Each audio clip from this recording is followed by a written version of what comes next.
अऊज़ु बिल्लाहि मिनश शैतानिर रजीम। बिस्मिल्लाहिर रहमानिर रहीम। ए नबी, जब तुम लोग औरतों को तलाक दो तो उन्हें उनकी इद्दत यानी अवधि के लिए तलाक दिया करो और इद्दत के समय की ठीक ठीक गिनती करो और अल्लाह से डरो जो तुम्हारा रब है। इद्दत के समय में न तुम उन्हें उनके घरों से निकालो और न वे खुद निकलें, सिवाय इसके कि वे कोई स्पष्ट बुराई कर बैठें। ये अल्लाह की नियत की हुई सीमाएं हैं और जो कोई अल्लाह की सीमाओं का उल्लंघन करेगा वो अपने ऊपर खुद जुल्म करेगा।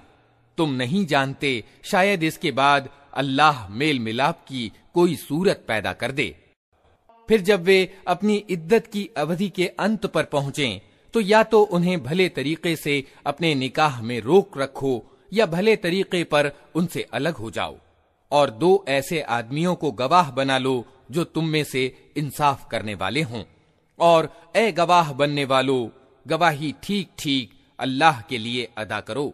ये बातें हैं जिनकी तुम लोगों को नसीहत की जाती है हर उस व्यक्ति को जो अल्लाह और आखिरत यानी परलोक के दिन पर ईमान रखता हो। जो कोई अल्लाह से डरते हुए काम करेगा, अल्लाह उसके लिए कठिनाइयों से निकलने का कोई मार्ग पैदा कर देगा और उसे ऐसे मार्ग से रोजी देगा जिधर उसका गुमान भी न जाता हो। जो अल्लाह पर भरोसा करे उसके लिए वो काफी है। अल्लाह अपना काम पूरा करके रहता है। अल्लाह ने हर चीज के लिए एक तकदीर नियत कर रखी है।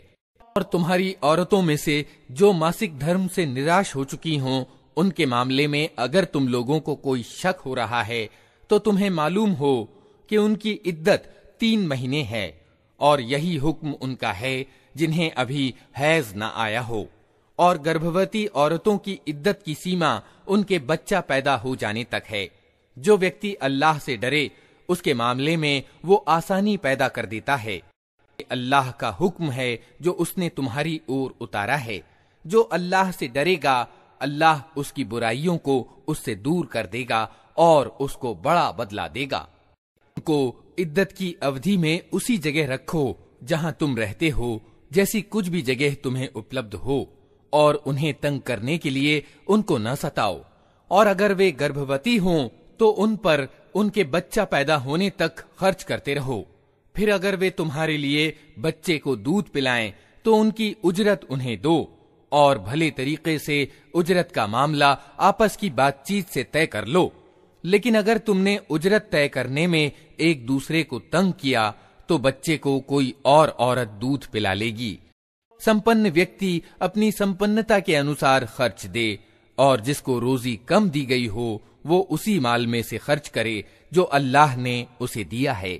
अल्लाह ने जिसको जितना कुछ दिया है उससे ज्यादा का वो उस पर जिम्मेदारी का बोझ नहीं डालता। दूर नहीं कि अल्लाह तंग दस्ती के बाद संपन्नता प्रदान करे।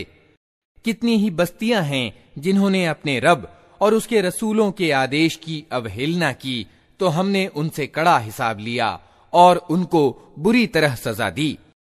उन्होंने अपने किए का मजा चख लिया और उनका कार्य परिणाम घाटा ही घाटा है। अल्लाह ने आखिरत में उनके लिए सख्त अजाब तैयार कर रखा है। अतः अल्लाह से डरो ए बुद्धिमान लोगो जो ईमान लाए हो। अल्लाह ने तुम्हारी ओर एक नसीहत उतार दी है, एक ऐसा रसूल जो तुमको अल्लाह की साफ साफ हिदायत देने वाली आयतें सुनाता है ताकि ईमान लाने वालों और अच्छे कर्म करने वालों को अंधेरों से निकालकर प्रकाश में ले आए। जो कोई अल्लाह पर ईमान लाए और अच्छा कर्म करे, अल्लाह उसे ऐसी जन्नतों में दाखिल करेगा जिनके नीचे नहरें बहती होंगी। ये लोग उनमें हमेशा हमेशा रहेंगे। अल्लाह ने ऐसे व्यक्ति के लिए उत्तम रोजी रखी है। अल्लाह वो है जिसने 7 आसमान बनाए और जमीन की किस्म से भी उन्हीं के सदृश्य। उनके बीच आदेश उतरता रहता है। ये बात तुम्हें इसलिए बताई जा रही है ताकि तुम जान लो कि अल्लाह को हर चीज की सामर्थ्य प्राप्त है और ये कि अल्लाह का ज्ञान हर चीज को अपने घेरे में लिए हुए है।